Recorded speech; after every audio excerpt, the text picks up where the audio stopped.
daughter might have been beautiful and you would have loved her. It's the fact that you would then become son-in-law to the king.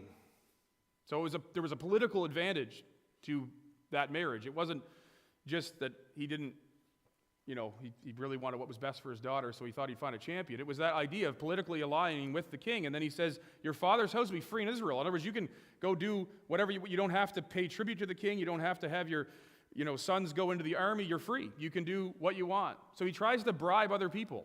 Instead of leading, instead of taking the challenge to fight Goliath, he tries to bribe other people into doing it. And then secondly, we see that he doesn't just attempt to bribe other people, he also encourages others, even though they're unqualified. So what I mean by that is when David hears the challenge of the Philistine, of Goliath, David says, hold on a second.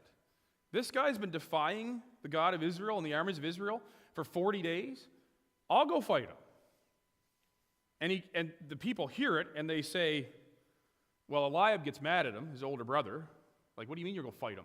You're just a little kid. Which is typical of older brothers, right? But eventually Saul hears about it. And it says in verse 31, that when the words were heard which David spake, they rehearsed before Saul. And Saul says, go get him. Saul sees an opportunity here. Oh, somebody wants to fight Goliath? Perfect. Now, when David shows up, it tells us in verse 32, David says to Saul, let no man's heart fail because of him. Thy servant will go and fight with this Philistine. And Saul says to David, thou art not able to go against this Philistine to fight with him, for thou art but a youth, and he a man of war from his youth.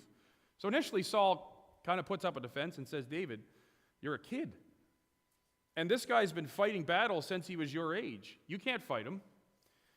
But David just says, well, I've fought a lion and a bear, and God's given me victory over those, and I'm going to go fight him. And what does Saul do? In verse 38, Saul stops protesting. Perfect. You want to go fight him? Here's my armor. I'll help you out. It says, and Saul armed David with his armor, and he put on a helmet of brass upon his head, and he also armed him with a coat of mail. And David girded his sword upon his armor, and he essayed to go, for he had not proved it. And David said unto Saul, I cannot go with these, for I have not proved them. And David put them off of him. And then we read about David going and taking the 5 stones and his little sling that he used when he was a shepherd and going and killing Goliath with that. But we see Saul encouraging David, even though Saul knows David's going to end up dead, more than likely, from a purely physical point of view. Without a miracle, David's done. And yet, he's willing to encourage David to go because he doesn't want to. And so he's willing to essentially, in his mind anyway, send David to his death for the sake of him not having to go. So he not only tries to bribe other people to do it, but then when he finds out that somebody's interested, he encourages them even though he knows they're underqualified. And then, what is interesting is his reaction after David goes and actually does kill Goliath. He didn't think it was going to happen. He was glad that somebody wanted to go, so he encouraged David to go, but he had no real hope that David was going to kill Goliath. But David does kill Goliath. And ultimately, then, there's a great victory that happens. And it tells us in chapter 18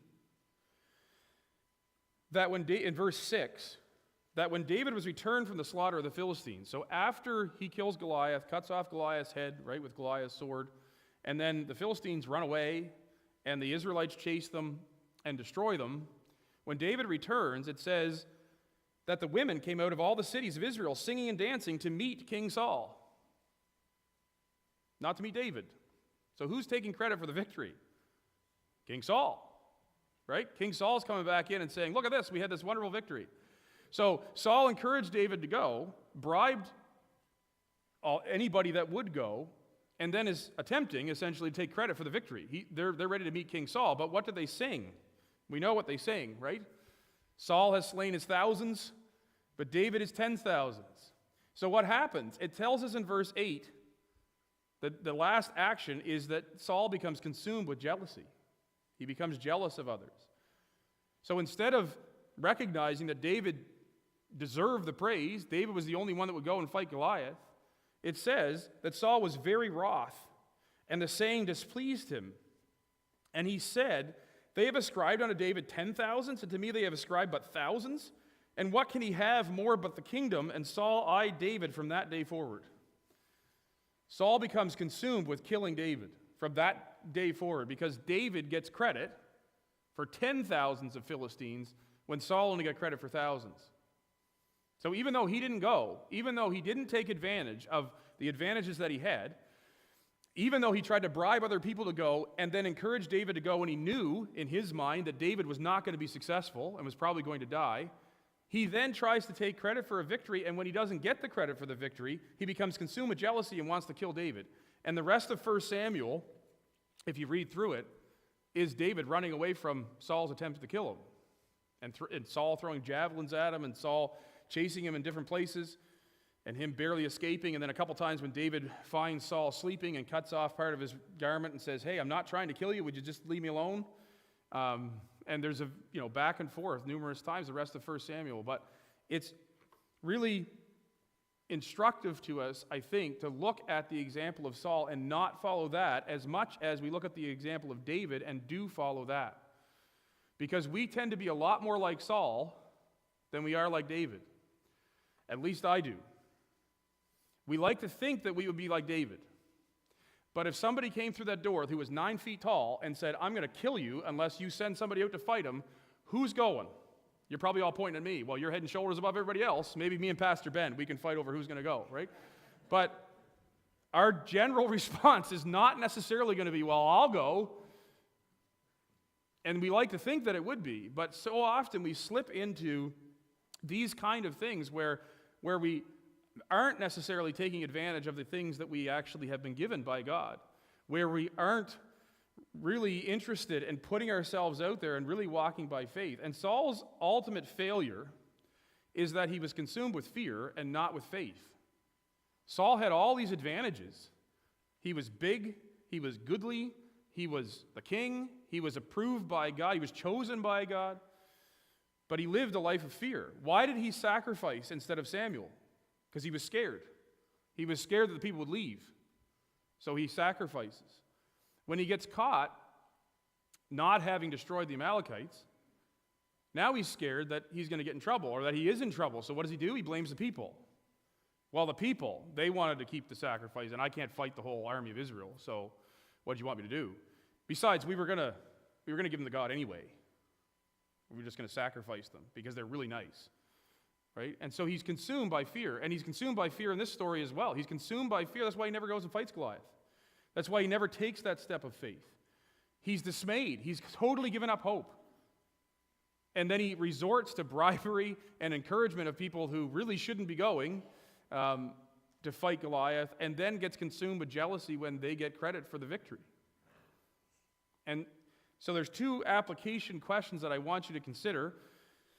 And the first one, there's two blanks and both of the words are the same. Are you taking advantage of the advantages that you have? Or are you like Saul, advantage but not taking advantage of those things? In fact, we're told that God has given us all things that pertain to life and godliness.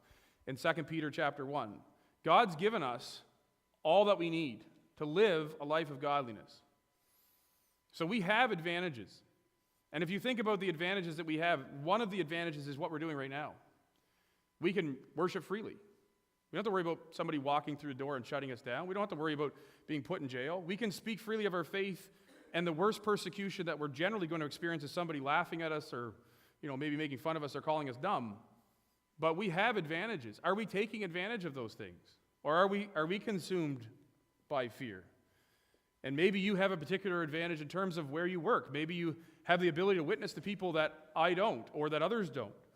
Maybe you have advantages in terms of gifting that God has given you. Maybe God has given you gifts and God has given you things that allow you to be particularly effective at evangelism or discipleship or whatever it is. But are you living, taking advantage of all those things, using what God has given you to do what God wants you to do? Or are you cowering in your tent, dismayed and afraid because it seems daunting?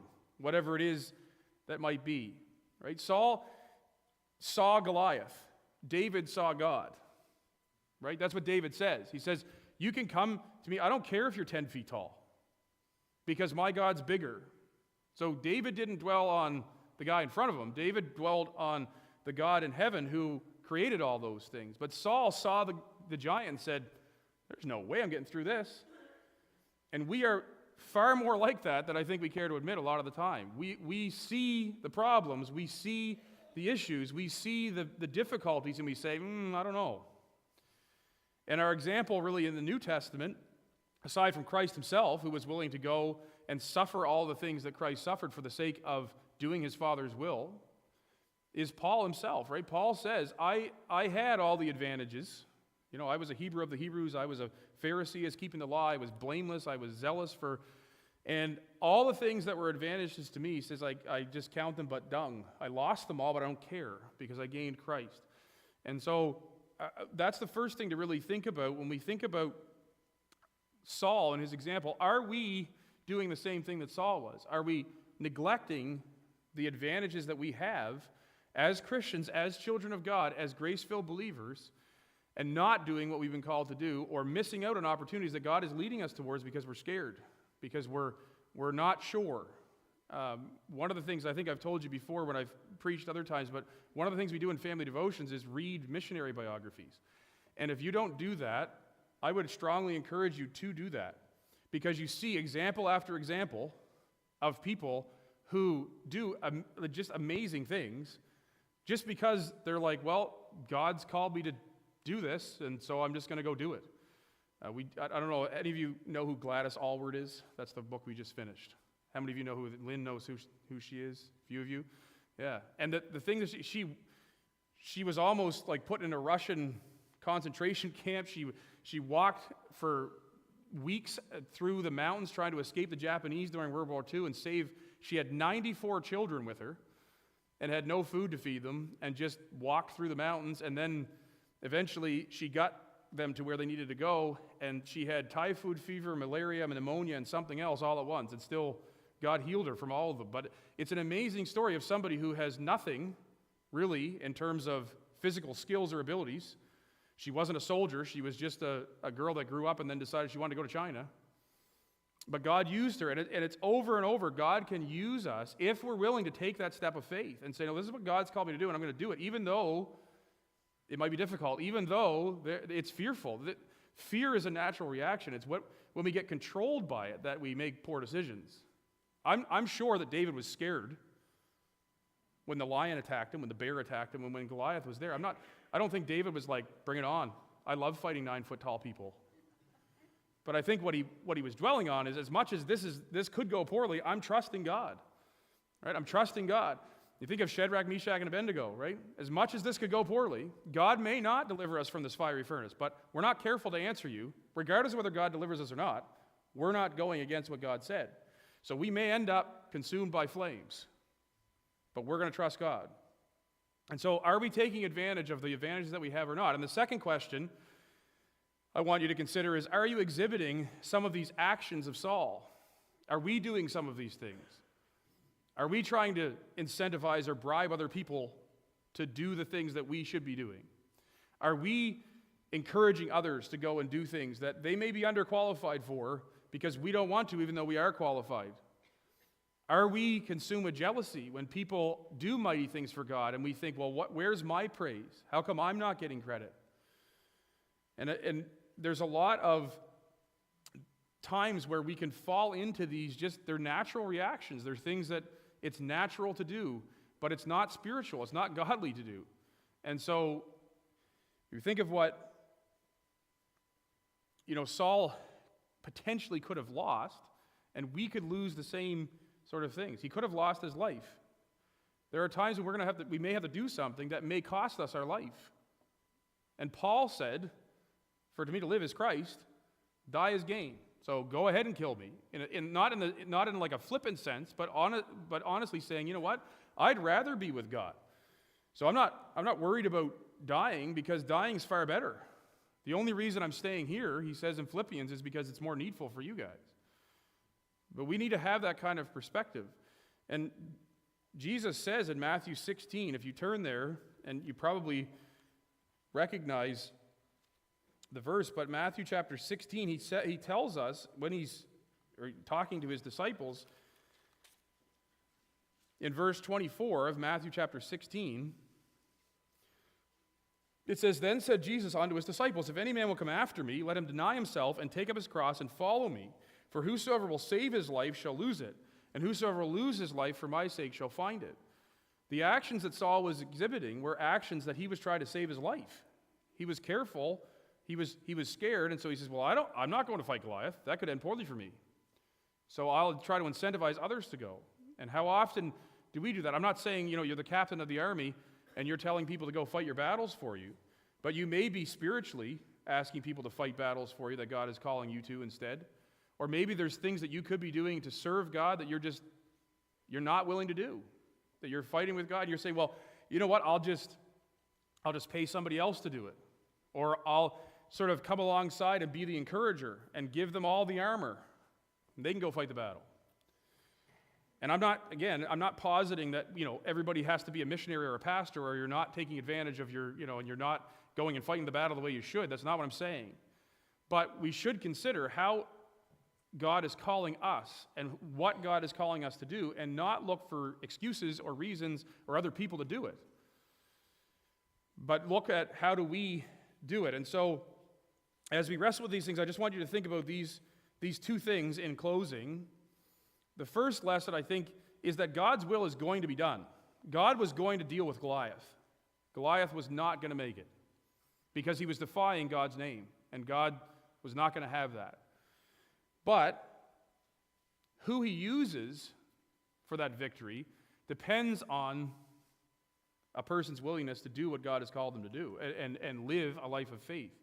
We know about David and Goliath, right? It's a story you learn from the time you're little. And it's a wonderful story of faith, and it's a wonderful story of God's great provision and power and all of those wonderful things that we hear about when we preach about David and Goliath. But it could have been Saul and Goliath. And that's why I've titled the message the way I have. It could have been, we could be talking about Saul and Goliath. But Saul was unwilling to take the step of faith. Saul was failed again. And because of that, over and over, because of those repeated failures, eventually Saul loses it. He has an evil spirit that comes and troubles him, and he loses his kingdom, and ultimately he's killed by the Philistines at the end of his life. And so God is going to have his will be done, but God will use people of faith. And I wrote this down when I was just thinking about it. Saul had every advantage, but did not have faith. David had no advantage except for his faith. David didn't have a good weapon. David wasn't big. You remember when Samuel went to find David to anoint him as the second king? He sees Eliab and he says, well, this has got to be the guy. He's huge, right? He looks great. And God says to Samuel, I'm not looking at the outward appearance. I don't care what they look like. I want to know what his heart is like. And he finds David, and David is just this young kid that's out keeping the sheep. So David has no real advantage. He's not well known. He's not, except that he is faithful, that he's a man of faith, even in his youth, and even has demonstrated that. And then I would just encourage you, have faith and not fear. Jesus tells us in Matthew 10 and verse 28 to fear not those who can kill the body, but to fear him who can destroy both body and soul in hell. Who should we be fearing? We should be fearing God. In Proverbs 27, it tells us to be in the fear of God all the day long, the fear of the Lord all the day long. And the first part of that verse says, let not your heart envy sinners. So don't look around and be consumed with jealousy or envy about other people and how they're living and what they've got going on. Live in the fear of the Lord. And Paul, in trying to encourage Timothy to go do what he was supposed to do, because Timothy needed that encouragement. You remember Paul says you got to stir up that gift that's in you, that was given to you by the laying hands of the presbytery. He says, God has not given us a spirit of fear, but of love and of power and of a sound mind. And so have faith, not fear. Overcome fear like David did by dwelling on the characteristics of our God. Don't look at Goliath and think, I'm dismayed, like Saul did.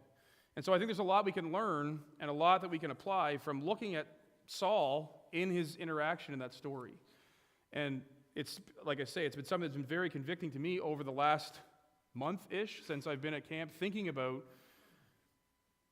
David did what was right. David is an excellent example for us to follow, but Saul is equally an example for us to learn from and to not fall into the same mistakes that he did. So we'll leave it there. Let's pray and ask God to help us. Lord, I just thank you for the opportunity we've had to look into your word. And I thank you for examples, both good and bad, that you give us examples of people who live by faith, like David in this instance, and also examples of people who did not, and some of the actions and attitudes that can come when we don't live by faith, when we try to be absent from what you've called us to do and push others to do it instead. And so I pray you'd help us to learn from that, help us to not be like Saul, help us to learn from his example, and help us not to just excuse ourselves and say, well, we're not like Saul, that Saul's just a really bad guy, that we would never do those things, but help us to see ourselves in some of the things that Saul did and change those things as you work in our hearts and lives. In Jesus' name, amen.